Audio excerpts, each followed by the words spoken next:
Hello, and welcome to What is Going On Anyway? With me, your host, Anne Headley, where I use the I Ching and other of my favorite divination tools to have a conversation with the invisible unknown through 2-week cycles of the new and full moon phases. If you are not very familiar with the I Ching, I highly recommend Hilary Barrett's Beginner's I Ching course. Part 1 and 2 are available wherever you find your podcasts. The podcast name is called I Ching with Clarity Podcast. She does a wonderful job making a whole lot of sense of a complicated and beautiful ancient system of divination. And while I'm not only using the I Ching here, it could be helpful if it sounds strange to you to hear hexagrams and changing lines. One question that's been coming up for me lately is, how do I proceed when I don't have an expected result, when I don't have an outcome that I perceive as something tangible? And what I mean is that I have a feeling, say, that I want to bring my creativity to the table, but I don't know what form that might take. And I know I want it to feel like it is a fully embodied expression. And there's an unknown aspect of how that will play out in my life. Yet I do have a strong sense that I will feel it. I will know it's right when it's right. Recently, we were inspired to make sourdough bread.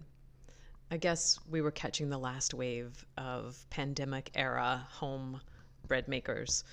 But we got that bug, that sourdough bug, and it is quite compelling. We pulled out a several-year-old starter that Jason's friend Rachel brought him years and years ago. I was so curious to see if we could revive it. It was the kind of thing that you saw in the back of the fridge. It was all dried out.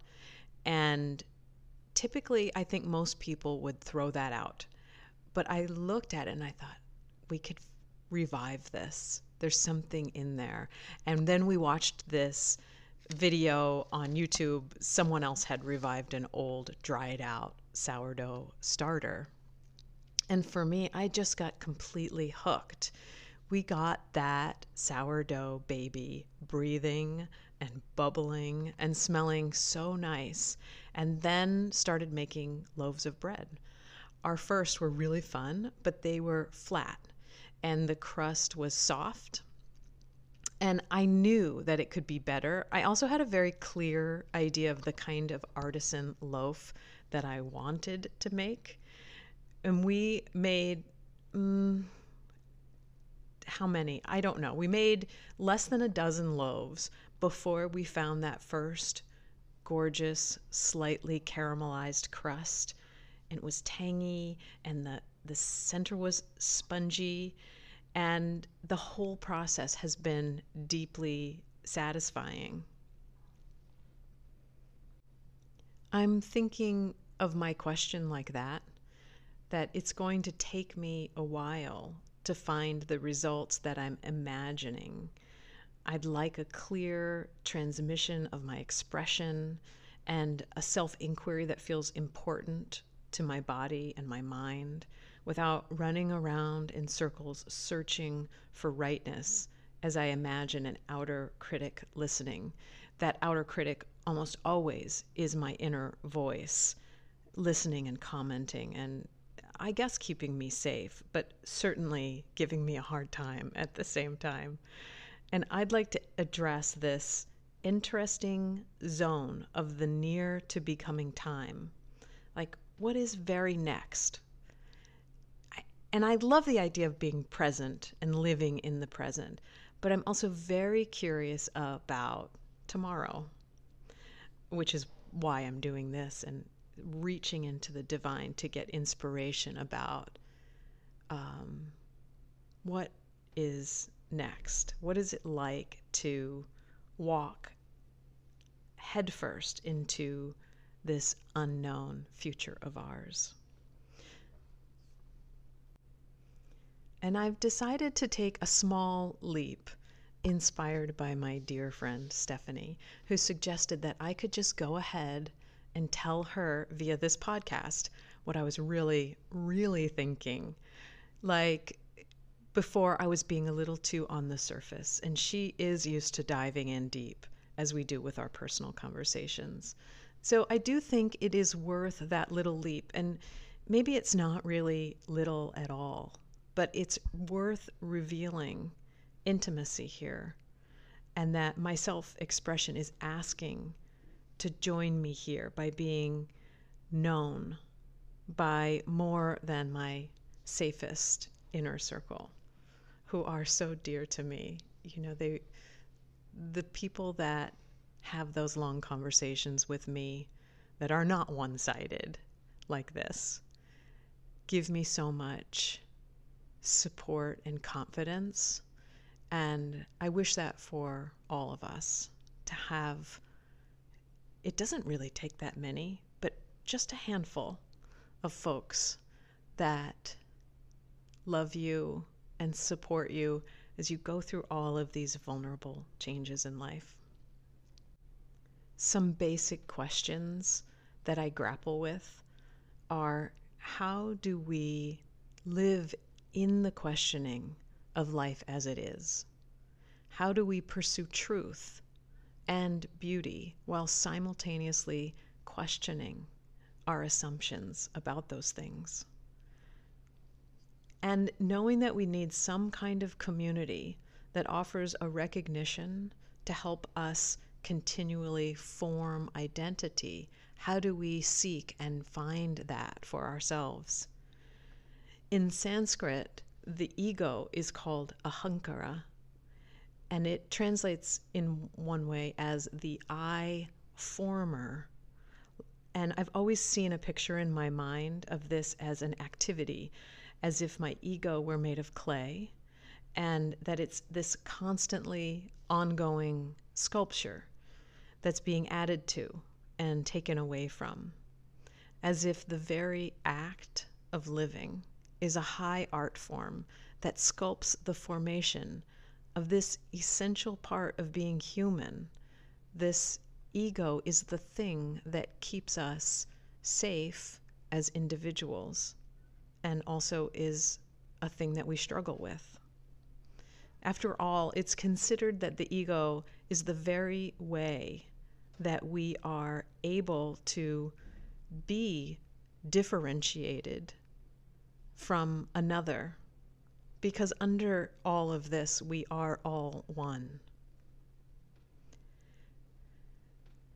Perhaps without it, we would want to merge back into death much more quickly. Maybe we would have less tolerance for this difficult, arduous, turbulent task of being human.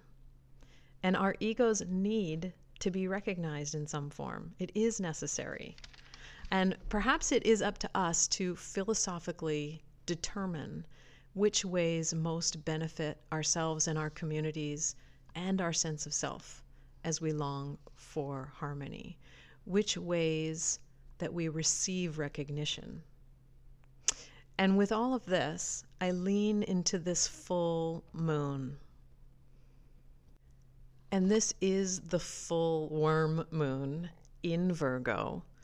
For many of us, we are approaching the spring equinox in the northern hemisphere.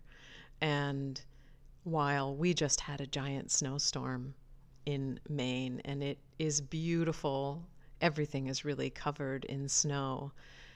But you can feel around the edges that easy, quick melting, that we are on the brink of spring. And I know that I just talked to my mom, and the daffodils are almost gone by. So the worms are fully engaged in life again, why they might be still a little bit slow up here with the frozen ground. And right now we're 1 week in front of this full moon on March 7th. And I'm throwing this hexagram a little bit early so that I can have some time to savor it, actually. The feeling in my body right before throwing the hexagram is me having a heavy head and a feeling of sturdiness around my spine, like my backbone is fixed, but it's wanting an undulation. Almost like the feeling of wanting to yawn, but not quite having the yawn available yet.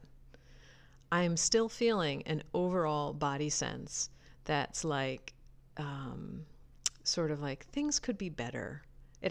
Like I have a memory of more lightness, more freedom, and there still feels some restriction in my body, but it's in a not specific way. I can't speak to an injury or a single pain that needs direct attention. It's like everything is wanting more lightness. And I'm thinking of this as relating to as if I could use my body like a receptacle for this time and space. Could this be that I'm sensing a greater feeling for this particular time, that it's not just me feeling that, but that we're all sensing a desire for a little bit more lightness, a little bit more ease, and maybe this is simply the feeling of late winter. I don't know. With the last podcast, I had a kind of anxious purging at the beginning of the podcast.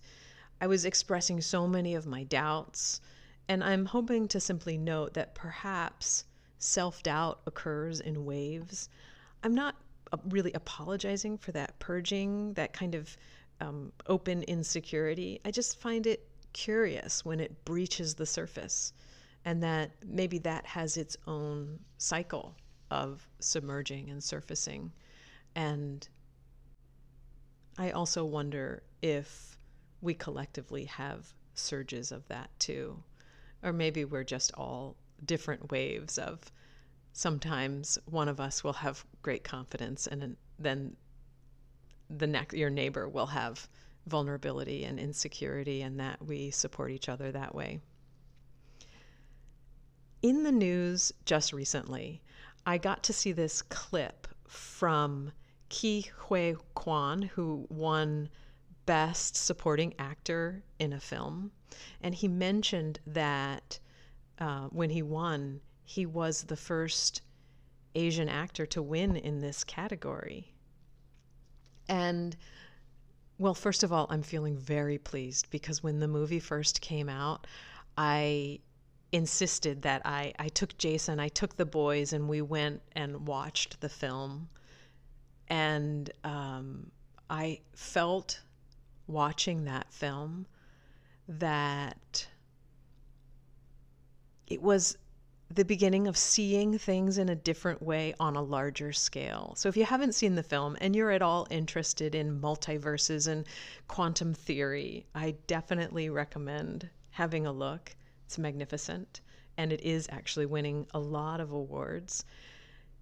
But what he said it lit up for me, this clip from his acceptance speech. This was the SAGA Awards. He said, to all those at home who are watching and who are struggling and waiting to be seen, please keep going, because one day the spotlight will find you. And I thought to myself, and of course, not all of us have any desire to be in that kind of spotlight. But I was taking it differently. I was taking it in the sense of the need to be seen and the need to be known, the need to be recognized. That has been something that I'm feeling hungry for in community because of the last 3 years of stilted, restrained, conflicted feelings around gathering because of the pandemic. And so I'm just taking that in a hopeful way. He says, please keep going. Please keep going, because one day the spotlight of recognition, of being seen, of being known in your community, And maybe especially because the SAGA Awards are awards given by and for the community of screen actors, Screen Actor Guild Award. And maybe this film will go on to win many more awards through the award season. He also said in his acceptance speech, "This moment doesn't just belong to me. It belongs to everyone who has been waiting for change." That felt really hopeful. Like if I was taking that as a message from the divine, I think, oh, that's beautiful. That makes me feel hopeful for the change that many of us have been seeking. In this last 2-week cycle, I listened to a lecture by Cornel West, who's a doctor of philosophy, and he pointed out that humans, all of us, that humanity has the desire for protection, association, and recognition. He said that the individual question for each of us is what forms those will take. So what form do we seek our protection? What form do we seek our association and our recognition? So the way I see it, not all of us will receive an award or public recognition, nor will we seek that, but we all have that need, guided by our personal desire to be known. We need peers and friends and family, and we need to know ourselves in relationships of all kinds. And not just with human beings, we need to know ourselves in relationship to the land where we live and the beings that occupy that land. And the great adventure of life is to continue, which frankly can feel hard sometimes. But our passion, drive, will keep us in pursuit of truth and beauty as we perceive it. My wish is that we find some solace in living through the necessary and continuous inquiries into life as it is. And so with that, I return to the I Ching, and I'm always hoping to get better at forming my questions before I throw the hexagram. I can get impatient and just want to throw the hexagram and sort of be in that codependent relationship with it where I'm like, if you really knew me, then you would just answer the question and I don't have to ask it. But I can tell you that's not very helpful. The I Ching is not interested in codependence with you or me. Okay, so this full moon, I'd like to ask for all of us, what is it that we can know and really understand that will benefit us the most for this full moon in March, the full worm moon in Virgo?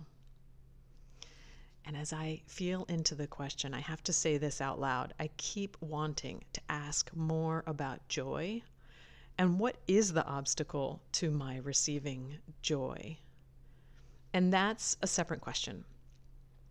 So let's start with the first, which may end up being more general because I was being called into that specific question, but I'm going to take this in 2 parts. So again, what can we know about this full moon time, including the 2 weeks after the 7th, that will benefit us the most to understand? So here we go. And the hexagram that we receive is 39, limping. I also know this as obstacle. And the question to consider is, where can you find help? How could you see the obstacles differently? Can you imagine going a different way? And this hexagram that we got is in its static form, which means that it has no changing lines, so it's unchanging. And I only have one book that I use when I get unchanging lines, and this is the response from that one. Whatever the reason, you are blocking your own progress. Do not make the mistake of casting the blame elsewhere. Instead, use this for self-discovery. Find out why you have chosen this path. There is a reason. And I'm finding this so curious that before I even cast the hexagram, I wanted to know how to move past, and I use the word obstacle, move past the obstacle to my joy. Fascinating. So this reading is saying that the obstacle to my joy, or the obstacle that I'm facing, is something that I have created. I hate that. That the obstacle to my joy. And one of the things that I get in my own way with is honestly a larger practice of gratitude. I know all about it, but sometimes I do not stop and reach my arms out to the sides and take a big circle and receive everything that's in my life, including the weather. It is a beautiful day outside, and it would behoove me to stand outside with my arms outstretched and receive this deep blue sky, sunny, milty snow day. And I want to keep moving with this. I want to ask that more specific question that I was called to ask before. I'm going to try and get more specific here and see what happens. I specifically would like the oracle to show me what is in the way of my joy. What is this obstacle that I've created? And rather than go general for everyone here, although it always works,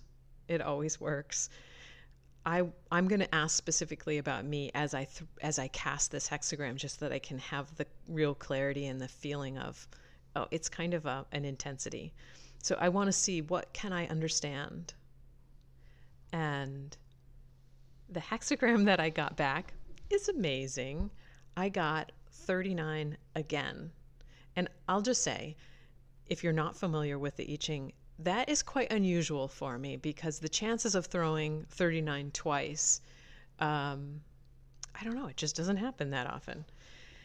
And this time it has a moving line. So this time, obstacle is moving to integrity. And the changing line is line 5. Greatly limping partners come. And maybe this is something, I mean, it feels like a beautiful harmony with all of the conversations that I've been having around community and being known by your friends and family and community, being seen. So the questions to ask here are, what is the simple reality? How might you return to a state of balance? And what if it didn't all depend on you? And that's the hexagram 15, integrity. And I just want to note that we very recently got 15 already. It was the new moon in February where the well moved to integrity. So we're being reminded again. And it's curious to note that we're being guided to look towards integrity again and again. What is it when we find our nourishing center and integrate it, and we move into integrity, integral? What is it to be the same inside and out? And then what is it to move from an obstacle back to our wholeness and cycle through that, using our wholeness as the recuperation and the resilience that we need to move through, around, under obstacles. When we think about obstacles, there's not just one way to move through an obstacle in our lives. And really the thing that comes sharply into focus for me is the changing line and the question, what if it didn't all depend on you? What if we were all participating and we had a lot of hands to hold along the way? So I think, given that, I'm offering that both questions are for all of us right now. And I'd like to read the oracle as written by Hilary Barrett for hexagram 39, limping. When life has become an uphill struggle, it's wise to fall back to the southwest. The southwest here represents a realm of friendly allies and sun-warmed fields. The northeast is dark and mountainous, the way of calling and adventure. So this is a time to take a step back from the struggle and connect with people more than with ideals. Even if the responsibility is yours alone, the work need not be. How can I not comment on that? As a mom, that one hits me hard. Even if the responsibility is yours alone, the work need not be. Really facing a problem means being prepared to tackle it in a different way, not just trudging doggedly onwards until the path peters out beneath your feet. Seeing great people helps you to keep traveling towards your long-term vision, despite the obstacles and course corrections. You may literally find a great person with the experience and wisdom to reorient you. You may be guided by an inner vision of human potential. You, the great, the hero who conquered the floods, toiled for years to build dikes and dredge rivers, and was left with a limp. But he succeeded in the end because of what he did differently, enlisting the help of people and spirits and honoring the flow of water. But that's just beautiful, isn't it? So the changing line 5 for, I wanted to get specific about, well, how exactly do I get through this obstacle? And again, line 5 mentions, you the great was called by heaven to conquer the floods through long, hard toil. Because of the clarity of his calling and the quality of his character, he could gather to him all the help he needed. When things are hardest, help will come. When you envisage a life on the other side of these struggles and dedicate yourself to reaching it, you will attract people and energies ready to invest themselves in the same work. The important thing is to complete the work, to get through the hard times, to overcome the floods. Have the humility to see that you need help and to recognize and claim it when it comes. Okay, I'll take that. So, yes, it probably still feels like there are obstacles in the way, and there's this unknown future ahead of us. What really does life look like post-pandemic? A lot has changed. People behave differently. There are different expectations. And as we reach out for the desire to be in community, and as we figure that out, maybe we can simply know that help will come. But the help does not mean that we do not do the work, that we still do the work that is in front of us. And with that, I'd like to leave the I Ching for a moment and reach over here to my angel and yoga cards. I've got a combination of both of them today. And I've got clarity, delight, transformation, discipline, and commitment.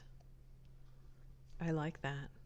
The discipline to carry on with the work that is right in front of us, which includes sleeping well, stepping outside, taking care of our bodies, managing life issues that come up, paying the bills, and also a commitment to something beyond the quotidian daily life. There's a commitment to some sort of creative expression, some sort of spiritual practice, and maybe with all of that there is clarity, delight, and transformation. Oh, I can't. My notes say we're done. I'm not done. So just one more. Bear with me. One more. Here we go. Ooh. So I pulled the mantra card, and it's embodying my soul. That's not what I read first. The mantra is, I have a right to be excited. I love that. I do get excited by springtime and seeds and all the new growth and new opportunities. And, up here, it's nice to get through mud season. I do get excited about that. It feels like things have opened way up again and life is open for the season. And with this, I leave you for now until next time. May you be well. May you know peace. Bye for now.